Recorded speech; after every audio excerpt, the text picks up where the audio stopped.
Olá, pessoal, tudo bem? Vamos começar então a nossa aula assíncrona. Então, o tema escolhido para hoje é linhas de força.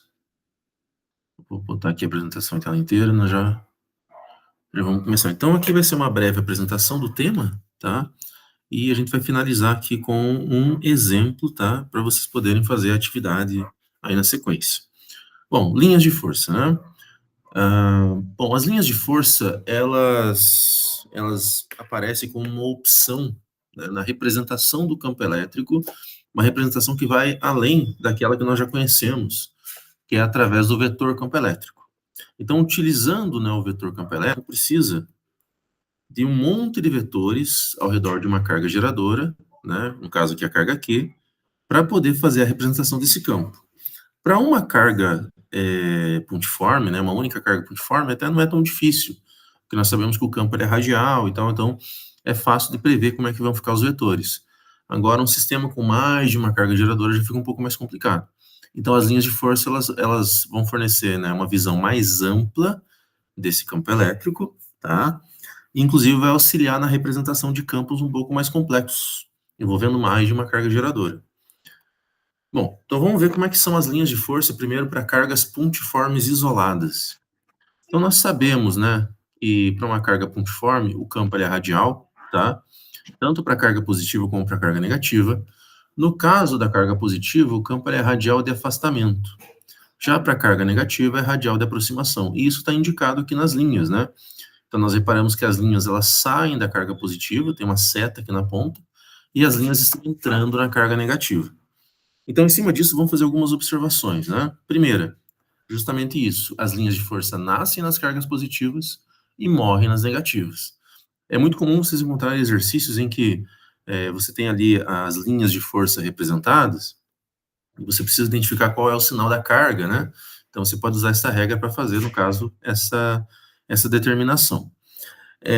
Pessoal, vale a pena comentar também que as linhas de força, elas foram a primeira representação usada para campo elétrico, tá? Elas vêm aí de observações experimentais, na verdade.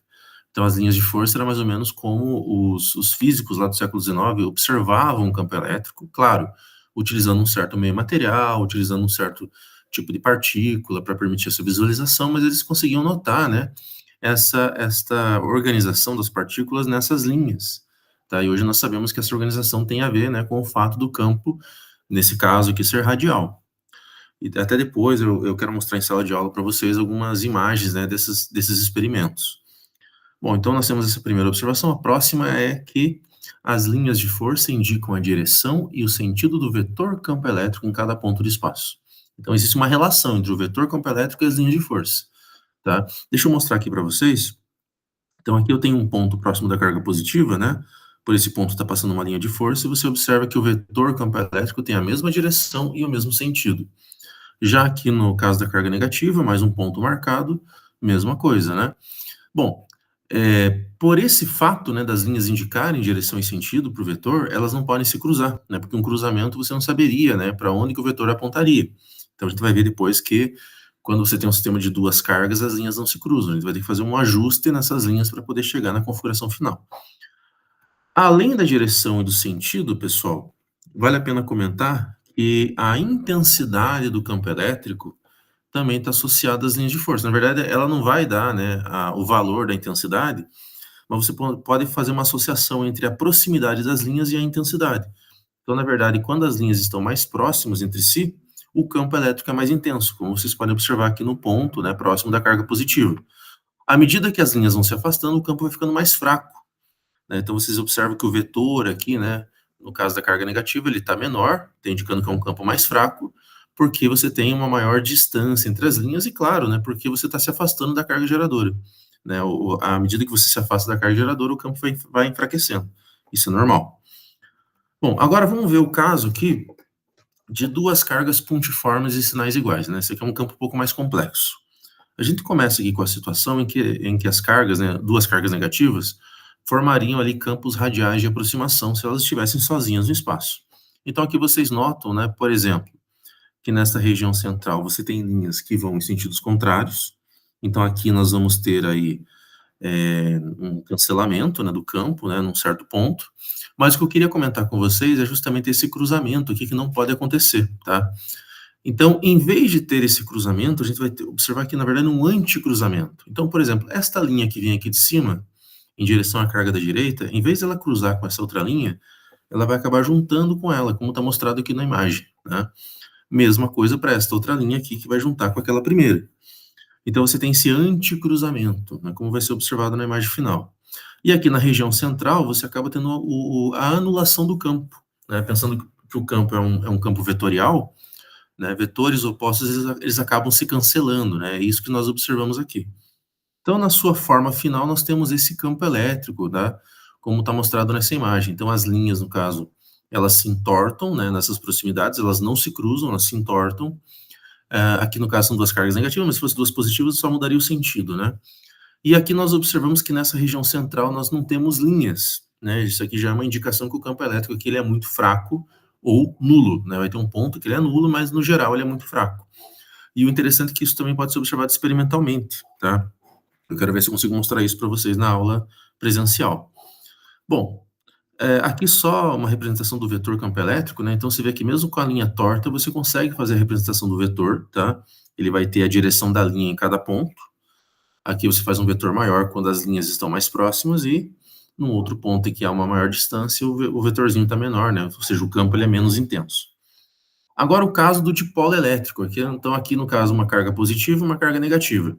Observa que você tem uma linha, né, que sai da positiva em direção à negativa, então elas já se unem, né, apontam no mesmo sentido, então você vê que vai ter uma linha que vai direto, e aqui você tem duas linhas que se cruzam. Então, novamente, né, em vez do cruzamento, a gente vai ter uma união desta linha com esta linha que está se aproximando da negativa, e isso vai se observar em outros cruzamentos.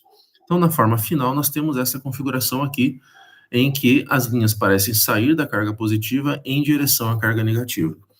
Vale a pena comentar, né, deixa eu voltar ali na imagem, que aqui no caso das duas cargas iguais, essas linhas tortas nos passam a impressão de que há uma repulsão entre as cargas, né? Se você imaginar que quando as cargas se afastam, as linhas voltam a ser retas, né, voltam ao seu estado natural, digamos assim, e à medida que você aproxima, elas vão se entortando. Então, aqui já nos dá a impressão de que há uma força contrária à eventual aproximação das duas cargas, né? E justamente essa força é a força elétrica. Já no caso das duas cargas opostas, as linhas que saem da positiva e morrem na negativa nos passam a impressão de haver uma união entre elas. Né? Essa união tem a ver justamente com a força de atração entre as cargas. Bom, então aqui novamente a representação do campo, né, do vetor. Então aqui na região intermediária, as linhas estão mais próximas, se faz um vetor mais intenso. Mas aqui nessa região superior, né, você vê, né, a posição do vetor, um pouquinho menos intenso, mas apontando na horizontal. Bom, e para finalizar, vamos aí para o campo elétrico uniforme. Então, o que seria um campo elétrico uniforme? O campo elétrico uniforme é aquele que, para todos os pontos, né, do espaço, o vetor campo elétrico tem sempre a mesma direção, o mesmo sentido e a mesma intensidade. Então, todos os vetores, em todos os pontos, vão ter essas três características todas iguais. Para conseguir isso, né, a gente precisa de linhas de força que sejam paralelas. Tá? Paralelas por quê? Para garantir a mesma direção e o mesmo sentido. Além disso, as linhas têm que ser igualmente espaçadas, né? Pensando que o espaçamento tem a ver com intensidade, se elas são todas igualmente espaçadas, você vai garantir a mesma intensidade. Um campo desse tipo pode ser observado entre duas placas condutoras paralelas eletrizadas com cargas opostas, que é o que eu vou mostrar aqui para vocês agora, tá? Eu tenho claro, uma visão lateral, né, pessoal? A gente está vendo como se fosse o perfil da placa, mas aqui eu tenho uma placa metálica com carga mais Q, uma placa metálica com carga menos Q. Pensando que são condutores, né, as cargas em excesso vão sempre para as superfícies. Então, você teria, a princípio, cargas positivas em ambos os lados da placa. Só que, pela aproximação da carga negativa, as cargas positivas vão todas para a face interna e a mesma coisa acontece com essa outra placa aqui. Então, né, na forma final, na configuração final, as linhas de força saem das positivas e vão acabar nas cargas negativas. Claro, você tem uma distribuição mais ou menos homogênea de cargas aqui na placa, tá? Isso acontece porque pelo formato da placa e tudo mais. Isso acontece também na placa aqui negativa, então, portanto, né, o espaçamento aqui das linhas de força acaba sendo mais ou menos o mesmo, tá? Vale a pena comentar, né, que se eu tivesse mais cargas aqui, para poder representar mais linhas, né? A quantidade de linhas tem muito a ver com a quantidade total de cargas que está gerando aquele campo. Então, nesse caso, né, se eu for escolher 3 pontos desse campo elétrico, para todos os pontos, né, para esses 3 pontos que eu estou usando como exemplo, o campo tem sempre a mesma intensidade, tá? Beleza, pessoal, então o conteúdo era esse, né? Eu vou mandar os slides, vocês podem dar uma olhada, vocês têm também aquele material escrito, tá? Mas eu quero só finalizar esse vídeo falando aqui, resolvendo aqui, na verdade, 2 exemplos com vocês, tá? Que são exercícios da lista de exercícios. Eu vou pegar aqui primeiro o exercício 12, tá? Então, o exercício 12, ele fala aqui de 2 cargas pontiformes, Q1 e Q2, e no ponto P, que é equidistante, no caso o ponto P seria esse pontinho aqui, né? Faltou marcar o ponto P. O vetor campo elétrico tem a direção e o sentido representados na figura abaixo. Então, está aqui, né, mostrado o campo elétrico.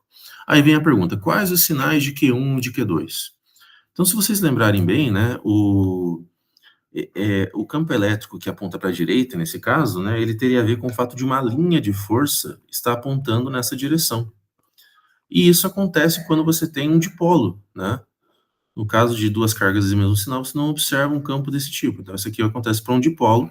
E isso vai acontecer quando, né, a carga Q1 for positiva, que é onde nasce o campo, e a carga Q2 for negativa. Tá? Então, está marcado aqui os sinais. E para finalizar, o exercício número 13, tá? Nós começamos aqui com um campo elétrico com 2 cargas desconhecidas, QA e QB, e aqui estão as linhas de força. Então, primeiro, né, pergunta assim, quais os sinais de QA e de QB? Bom, se você observar que as linhas nascem em QA e morrem em QB, né, já dá a entender que QA é positivo e QB é negativo, né, a mesma regra lá que a gente comentado antes. Aí vem a outra pergunta, a letra B. Nas proximidades de qual carga o campo elétrico é mais intenso e por quê? Então, lembrando que a intensidade do campo, né, tem a ver com a proximidade das linhas, a gente observa, né, que, por exemplo, nesta região aqui, próximo da carga QA, você tem as linhas muito próximas entre si, muito mais próximas do que acontece aqui em QB. Né? Então, isso, no caso, nos dá a ideia de que o campo ele acaba sendo mais intenso aqui. Provavelmente porque QA tem uma carga maior, né? Então, no caso, o campo é mais intenso próximo de QA, né? Próximo de QA, pois a densidade de linhas é maior. E é isso. Pessoal, então espero ter ajudado vocês, né? A gente vai se ver aí na aula presencial. E boa noite. Deixa eu encerrar aqui a gravação.